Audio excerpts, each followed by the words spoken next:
नमस्कार दोस्तों, मेरा नाम अनय सिंह।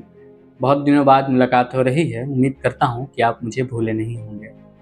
आज हम बहुत महान कृति के ऊपर बात करने जा रहे हैं, गाँव के ऊपर बात करने जा रहे हैं। वैसे गाँव कृति नहीं है, कृति का नाम है मैला आंचल, जिसे लिखा है लेखक फणीश्वर नाथ रेणु जी ने। आज हम उसी महान कृति की ओर बढ़ते हैं। आइए बढ़ते हैं भाग 1 की तरफ। जानते हैं कि आज के युग में भी फणीश्वर नाथ रेणु जी द्वारा लिखित क्या क्या है उस पुस्तक में, आज भी इतनी प्रासंगिक क्यों है। भाग 1 से शुरू करते हैं।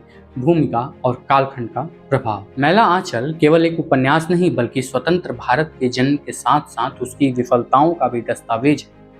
1954 में प्रकाशित यह कृति उस भारत की कहानी कहती है जिसने अंग्रेजों से तो आज़ादी पा ली थी, लेकिन गरीबी, बीमारी, अशिक्षा, अंधविश्वास की बेड़ियों से अभी अभी मुक्त नहीं हो पाया।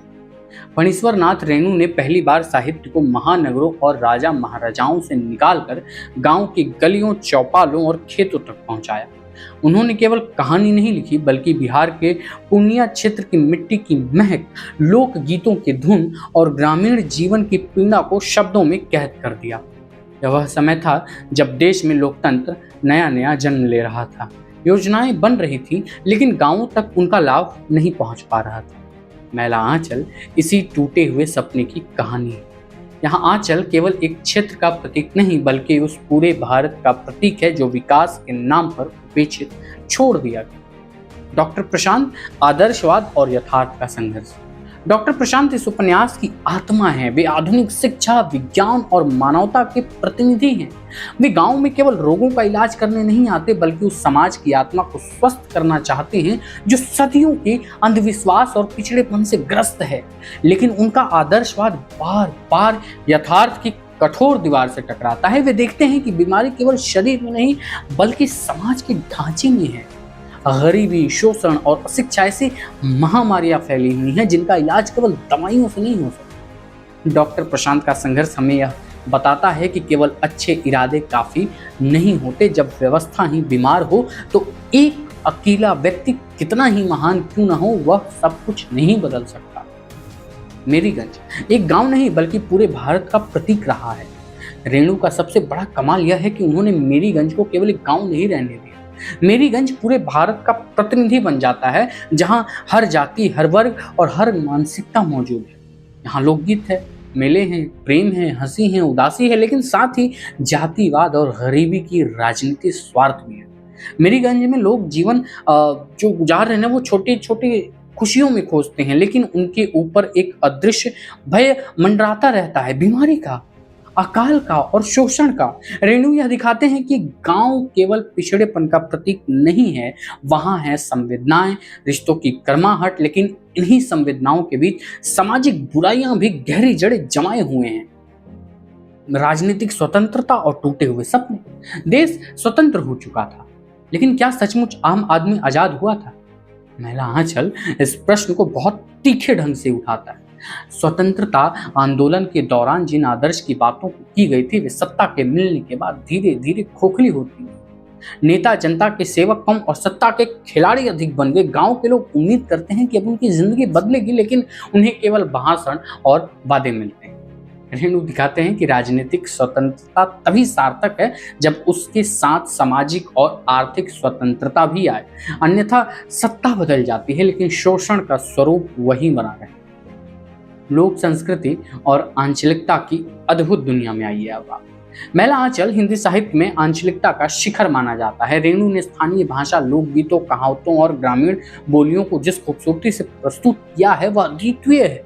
उनकी भाषा में मिट्टी की गंध है। उनके पात्र किताबों के नहीं बल्कि हमारे आसपास के लोग लगते हैं। लोकगीतों के माध्यम से प्रेम, पीड़ा और संघर्ष की जिस तरह व्यक्त किया गया है वह इस उपन्यास को केवल साहित्य नहीं बल्कि संस्कृति का जीवन दस्तावेज बना देता है। रेणु यह साबित कर दिया कि महान साहित्य लिखने के लिए महानगरों की जरूरत नहीं होती है। गांव की चौपाल और खेतों की मेड़ भी उतनी ही महानतम से भरी हुई है। महान कहानियां जन्म ले सकती हैं और जन्म दे सकती हैं। बीमारी, अंधविश्वास और सामाजिक विडंबना क्या है? उपन्यास में महामारी केवल एक जैविक समस्या नहीं है, वह समाज के बीमार मानसिकता का कभी प्रतीक था ही नहीं। जहां डॉक्टर प्रशांत विज्ञान और तर्क की बात करते हैं, वहीं समाज का बड़ा हिस्सा झाड़ फूक और अंधविश्वास पर विश्वास करता है। लोग बीमारी से कम और अज्ञानता से अधिक मरते हैं। रेणु दिखाते हैं कि गरीबी और अशिक्षा कैसे इंसान को विवश बना देती है। जब अस्पताल दूर हो और दवा महंगी हो तो इंसान भगवान और तांत्रिकों के सहारे रहने लगता है। यह संघर्ष विज्ञान और अंधविश्वास के बीच का संघर्ष है, जो आज 2026 में भी पूरी तरह समाप्त नहीं हुआ है। मैं डंके की चोट पर कह सकता हूं कि समाप्त ही नहीं हुआ है। महिला आंचल की अमरता और आज की प्रासंगिकता क्या है? आज का भारत डिजिटल इंडिया की बात करता है, लेकिन आज भी ऐसे हजारों गांव हैं जहां स्वास्थ्य सेवाएं, शिक्षा और रोजगार पर्याप्त नहीं है। आज का डॉक्टर प्रशांत वह युवा डॉक्टर है जो दूर दराज के इलाकों में सेवा करना चाहता है, लेकिन भ्रष्ट व्यवस्था और संसाधनों की कमी से जूझता है। आज भी राजनीति वादों पर चलती है और आज भी गांव में विकास प्रतीक्षा में खड़ा है। महिला आंचल की अमरता इसी में है कि यह हमें याद दिलाता है कि भारत केवल महानगरों का नाम नहीं, असली भारत आज भी गांवों में सांस लेता है। अब इसका निष्कर्ष क्या है? महिला आंचल मिट्टी की खुशबू और अधूरे सपनों का महाकाव्य है दोस्तों। जब हम मैना आंचल के अंतिम पन्नों से बाहर निकलते हैं तो ऐसा लगता है कि हम किसी कहानी से नहीं बल्कि अपने ही देश के आत्मा से होकर लौट रहे हैं। रेणु ने हमें दिखाया है कि भारत केवल संसद भवनों और बड़े शहरों से नहीं बनता, वह कच्चे रास्तों में भी बसता है, जहां बच्चे नंगे पैर दौड़ते हैं, जहां लोकगीतों की धुन में जीवन का संगीत छिपा होता है और जहां गरीबी के बावजूद इंसान मुस्कुराना नहीं भूलता। डॉक्टर प्रशांत का संघर्ष हमें यह सिखाता है कि बदलाव आसान नहीं होता। एक व्यक्ति पूरी व्यवस्था नहीं बदल सकता, लेकिन वह उम्मीद की लौ जरूर जला सकता है। महिला आंचल हमें यह भी याद दिलाता है कि आधुनिकता का अर्थ अपनी जड़ों को भूल जाना नहीं है। अगर विकास के नाम पर हम अपनी लोक संस्कृति, अपनी भाषा और अपनी संवेदनाओं को खो देंगे तो हमारी प्रगति अधूरी सी नहीं रह जाएगी। आज भी मेहरीगंज हमारे बीच मौजूद है।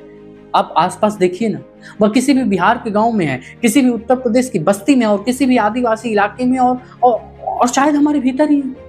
फणीश्वर नाथ रेणु ने इस उपन्यास के माध्यम से हमें एक आईना दिया है। यह आईना हमारी उपलब्धियों से ज्यादा हमारी कमियों को दिखाता है। महिला आंचल कोई शोक गीत नहीं है, यह उस भारत का गीत है जो हजारों कठिनाइयों के बावजूद जीना चाहता है। यादों के अल्फाज की इस यात्रा में आज हमने मिट्टी की उस खुशबू को महसूस किया जिसे समय भी फीका नहीं कर पाया। मैं हूं अनय सिंह, मिलते हैं आपसे अगले दिन। तब तक के लिए नमस्कार।